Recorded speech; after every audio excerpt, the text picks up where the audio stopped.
Hi hello, आप देख रहे हैं वार्ता चैनल। दोस्तों, आइए एक नजर डालते हैं बॉलीवुड की खास खबर पर। साल 1987 में आई रामायण आज भी किसी न किसी वजह से सुर्खियों में रहती है। जी हाँ, हाल ही में रामायण पर बेस्ड कई शो और फिल्में आई, लेकिन वो दर्शकों के दिलों में वैसी जगह नहीं बना पाई जैसी रामानंद सागर की रामायण ने बनाई है।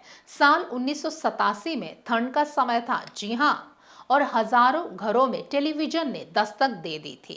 25 जनवरी को रामानंद सागर की रामायण का पहला एपिसोड प्रसारित हुआ। कुछ ही दिनों में रामायण ने घर घर में पैंट बना ली। रामायण के पात्र, फिल्मांकन, किरदार और संवादों ने लोगों को मंत्रमुग्ध कर दिया। राम, लक्ष्मण और सीता का किरदार निभाने वाले अभिनेताओं में आज भी कई लोग भगवान का रूप देखते हैं। क्या आप सोच सकते हैं कि वाइन पीते हुए, जी हाँ, वाइन पीते हुए रामानंद सागर को आया था रामायण बनाने का आइडिया। आप भी हैरान हो गए ना? तो चलिए रामायण के बनने की कहानी के बारे में जानते हैं। रामानंद सागर की रामायण 90 के दशक में टीवी पर प्रसारित हुई थी। उस जमाने में इस टीवी सीरियल को देखने के लिए हर कोई अपने कामकाज छोड़कर टीवी के सामने बैठ जाता था। हाल ये था कि कई लोगों ने इस सीरियल को देखने के लिए टीवी खरीदी थी। समय तो बदला, लेकिन इस सीरियल की फैन फॉलोइंग आज भी बरकरार है। लेकिन क्या आप जानते हैं इस सीरियल को बनाने का आइडिया रामानंद सागर को कैसे आया था? रामानंद सागर ने घूंघट, आरजू, प्रेम बंधन जैसी कई सुपरहिट फिल्मों को डायरेक्ट किया था। उन्होंने अपने करियर की शुरुआत पृथ्वी थिएटर में स्टेज मैनेजर के रूप में की थी।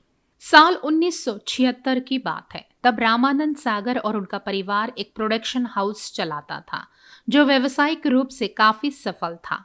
रामानंद सागर अपने बेटे प्रेम आनंद और सुभाष के साथ स्विट्जरलैंड में चरस फिल्म की शूटिंग में व्यस्त थे। एल्पस शहर में कड़ाके की ठंड पड़ रही थी। पिता पुत्र सड़क किनारे बने एक छोटे से लोकल कैफे में बैठे थे। रामानंद ने एक वाइन ऑर्डर किया।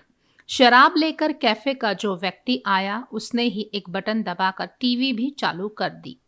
यह एक रंगीन टीवी था जो रामानंद और उनके बेटों के लिए दुर्लभ था।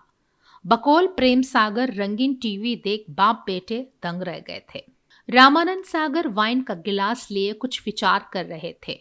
इसके बाद उन्होंने अचानक अपने बेटों के सामने घोषणा की कि मैं सिनेमा छोड़ रहा हूँ।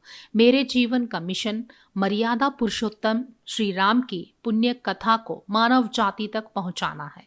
उसके बाद 16 गुणों वाले कृष्ण और अंत में अनंत शक्ति वाली माँ दुर्गा की कथा लोगों को दिखाऊंगा।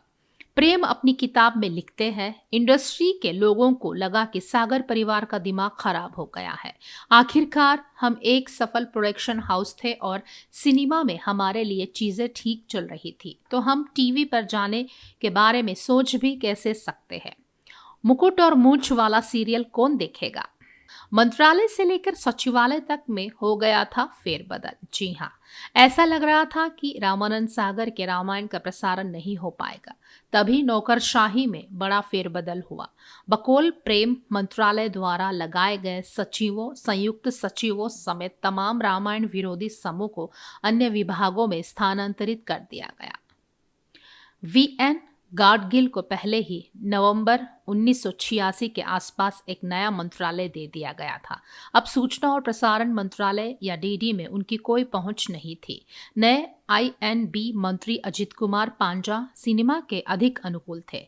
इस तरह डीडी पर रामानंद सागर के रामायण का प्रसारण हुआ। खास खबरों के लिए हमारे साथ बने रहिए।